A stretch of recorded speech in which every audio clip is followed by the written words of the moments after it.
What in the world is the African People's Socialist Party, and why are they going to prison?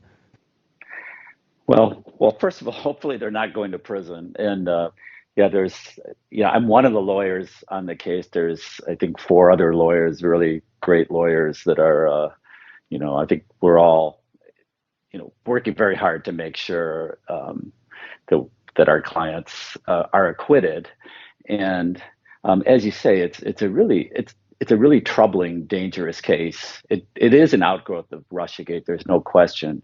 It's also directly related to the war in Ukraine because so the African People's Socialist Party has been around since I think 1972. The leader Omali Yeshitela founded it in 1972.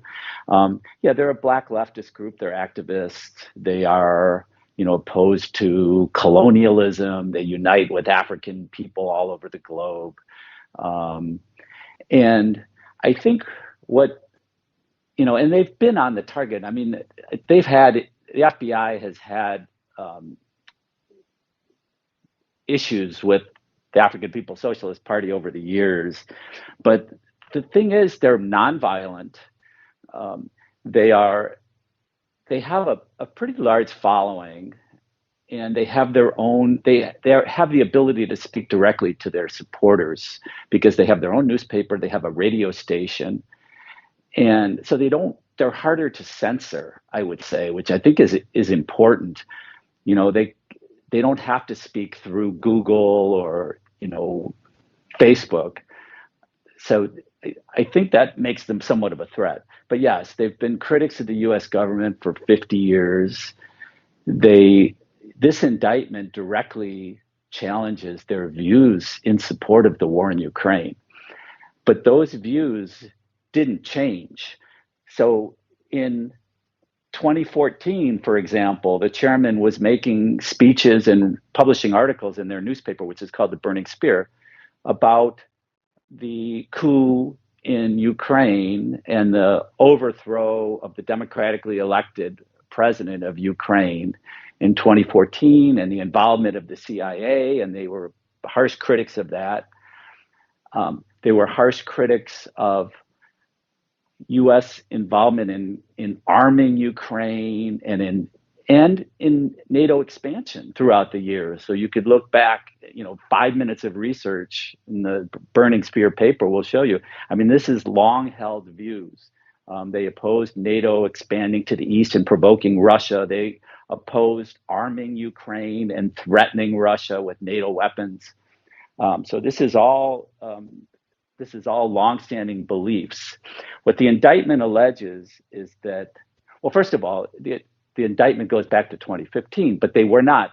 The feds got involved after the Russia's invasion in February of 2022, and the chairman and the party were vocal opponents of U.S. support for Ukraine.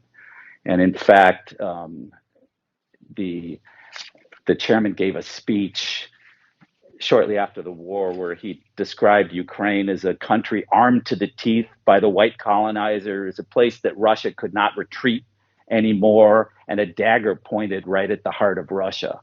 So this was a speeches that he gave in February and March of 2022. In July, their personal homes and their offices are raided. All of their computers and files are taken. They're raided by armed FBI agents, basically a SWAT team with like grenades, flash grenades. And then shortly after that, they're indicted and charged under this obscure statute, Section 18 USC 951, which charges them with being unregistered Russian agents. And what the indictment alleges is that after the chairman took a trip to Moscow in 2015, after that, he became a Russian agent and was spreading Russian propaganda and disinformation.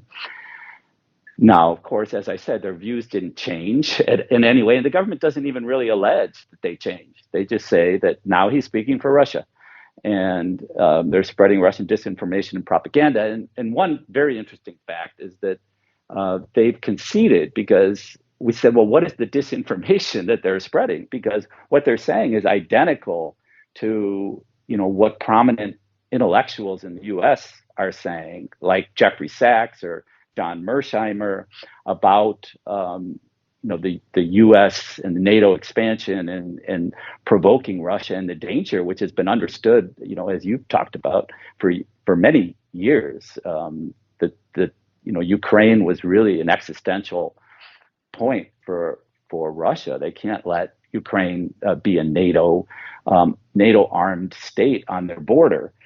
So the government's response to that is that, well, when we say disinformation, it doesn't mean false information. It means information that helps Russia. And they cite, in fact, they're going to call at trial, if the case makes it to trial, they're going to call two experts on Russia to talk about Russia tradecraft and how, if you say these things, you're helping Russia, even if they're true. That's hilarious. I mean, did the judge bust out laughing when they said that in court? That misinformation also includes true things that we just wish that you wouldn't think about, Your Honor? I wish, but no, the judge is, I think I can't really get into the mind of the judge.